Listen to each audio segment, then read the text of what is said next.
طی هفته‌های اخیر با گزارش چندین مورد سرقت مسلحانه مشابه در شهر و استان، پلیس آگاهی و پلیس اطلاعات فرماندهی انتظامی استان اصفهان در قالب طرح ذوالفقار این تیم‌های سرقت را رصد و شناسایی و طی یک عملیات متلاشی کرد. نسبت به شناسایی 4 باند عمده که در این حوزه فعالیت می‌کردند، 3 باند در حوزه سرقت‌های مسلحانه و 1 باند در حوزه قاچاق سلاح و مهمات، در عملیات پیچیده و غافلگیر کننده هر 4 باند شناسایی به گونه‌ای که در حوزه سارقین مسلحانه با 3 باند به تعداد 15 نفر و 1 نفر مالخر با ارزش ریالی 18 میلیارد ریال اموال مکشوفه و همچنین باند قاچاق سلاح و مهمات به تعداد 33 قبض کشف و ضبط گردید. سرعت عمل بالای پلیس در دستگیری این افراد حائز اهمیت. کامیون و راننده رو با هم برده بودن. چشاتو بستن، 12 ساعت هم حبست کردن. حبس هم که نگرم داشتن.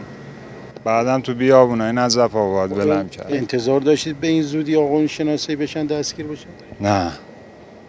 خدا را شکر بعد سازه احمد کشیدن.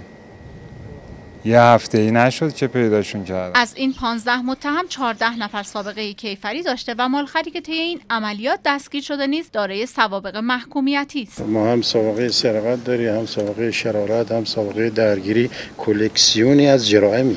سرقت مسلحانه، مغازه، خودرو، موتور. مطمئن باشن به محض ارتکاب جرم سایه پلیس را همراه خودشون خواهند دید. طی 3 ماهه اخیر پلیس آگاهی موفق به انهدام 49 باند سرقت خرد و کلان شد که ارزش اموال مکشوفه استرداد شده به مالباختگان 60 میلیارد تومان بوده است. سادات هاشمی، خبرگزاری صدا و سیما، اصفهان.